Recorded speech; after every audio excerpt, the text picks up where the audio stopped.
So late Friday night, authorities descended on a home less than 2 miles from the Nancy Guthrie home in Tucson, Arizona.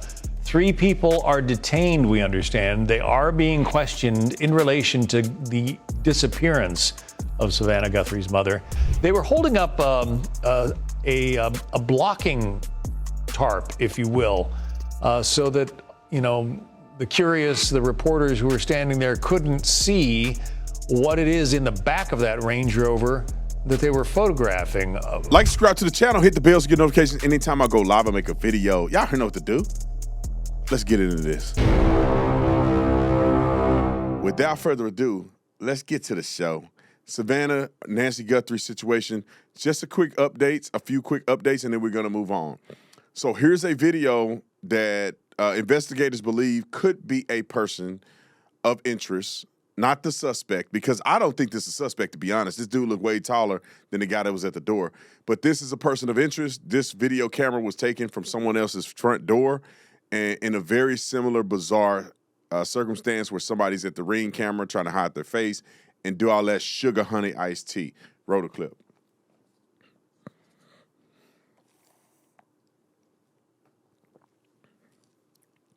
Look like there's no audio, so I guess I'll narrate.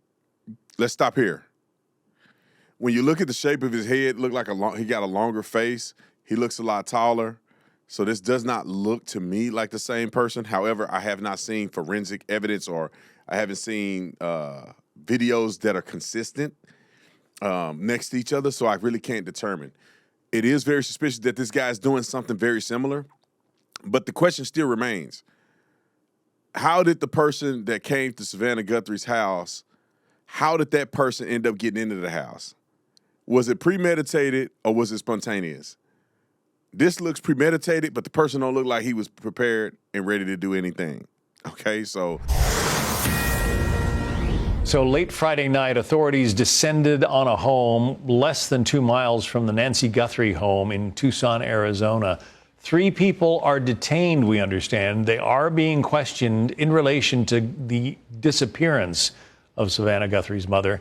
They were holding up a blocking tarp, if you will, so that, the curious, the reporters who were standing there couldn't see what it is in the back of that Range Rover that they were photographing. What's the reason for that, Ted? Why keep that kind of... Why go to that extent just to block the media view of what's in the back of that car?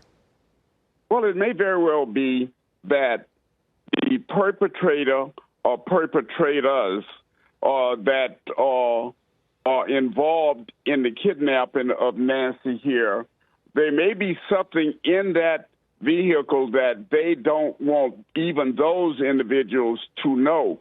I often believe, John, that when we are on television like this, talking about these kinds of incidents, that in many of these cases that the perpetrator or perpetrators are actually watching us to see what they can glean from what is going on.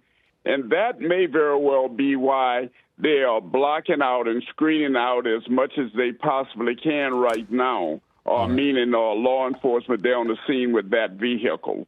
We shall see. There's just a few updates. I want you to join me on February the 25th at Longbow Golf Course. It is a charity event, a charity golf event, and I want you to golf with your boy. It's been a blast. The only time I've ever golfed has been at this golf tournament. And this year, we are the title sponsors. So that means I'm trying to do it big, all right? Don't make me Tatum look bad. Come golf with your boy. We'll put the link in the description section. I think it's like $200 for an individual, $700 for a foursome. Come out and have a good time. It's all for a good cause. If you run a company, you can actually sponsor a hole, and that's the way you can donate to Save the Storks. And Save the Storks is a tremendous pro-life organization. I've been working with them for probably about 5 years now. I literally cut the ribbon on one out there, and I think it was in Dallas, Texas. I don't know if it was in the Arlington, Dallas, Texas area. They can deploy right out there. A medical mobile clinic where young women who are in crisis, when I say crisis meaning unplanned pregnancy, they don't have to go to Planned Parenthood. And we nag and complain about this so often that why nag and complain when we have a solution to the problem, and that is save the story. So come on out, man. Have a good time. We're going to smoke some cigars.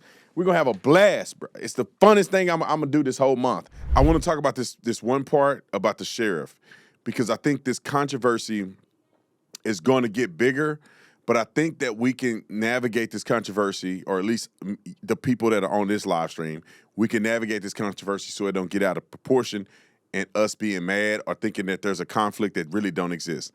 Let's roll the next clip. 903, roll it. Nanos office and the FBI are not seeing eye to eye here on the ground. One of the sticking points, apparently the feds are not satisfied that the sheriff is continuing to send evidence to a private lab instead of sending it to Quantico. But the sheriff tells me that they've been using this private lab for decades. I feel like I hear something in the background of that clip. But anyway, roll it.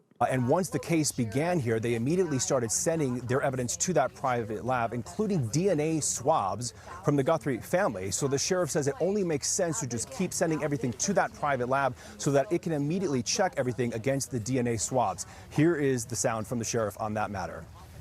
Why split your evidence to two different labs? That could create a conflict, but more importantly, it adds that additional step. This lab has this piece, this lab has this piece.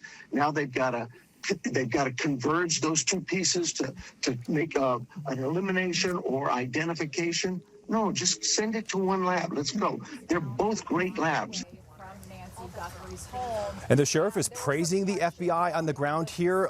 He tells us that they are in the same command center together, sitting side by side, that they are making decisions in real time. Also, the sheriff tells me that there was not a glove recovered from Nancy Guthrie's house. Here is the sheriff on that. Why split your evidence to two different labs? That could create a conflict, but more importantly, it adds that additional step. This lab has this piece, this lab has this piece. Now they've got to... Do we have the glove sound or no? Okay, so I'm sorry, we didn't have that second soundbite cut in time. This is kind of some developing news, but the sheriff tells me that there was not a glove recovered from Nancy Guthrie's property. That was being reported based on some sourcing. That is critical because, of course, if you have one glove potentially from a suspect in the house, not only is that a key piece of evidence, you could compare that to other gloves that have been found. Also, the sheriff telling me on the ransom notes and the legitimacy of those notes, he can't comment on that. I can comment on that. I'm pretty sure they're not legitimate. This was a cover-up, something gone bad, but this is just such a mystery. I know you guys think it's a mystery, so do I. Even as a former law enforcement officer, I was on a SWAT team. I patrolled in Tucson, Arizona, which is just north of Tucson. But still, the demographic, the area, the type of crimes that occur in Tucson, this is very bizarre, and there's no telling what happened.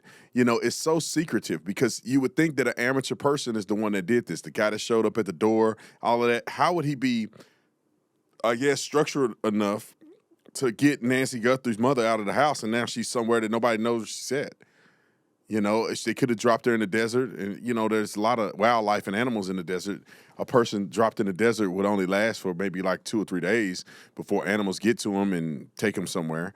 So the person could have very well did that. It does not look coordinated, and it looked like the guy didn't know what he was doing, and it's like, how is she still missing for so long? Anyway, comment in the comment section. Let me know. I'll look through the comments and see what you guys think. Or you can write me directly at Freedom Chat. So Brandon@freedomchat.com. You can send me a message there.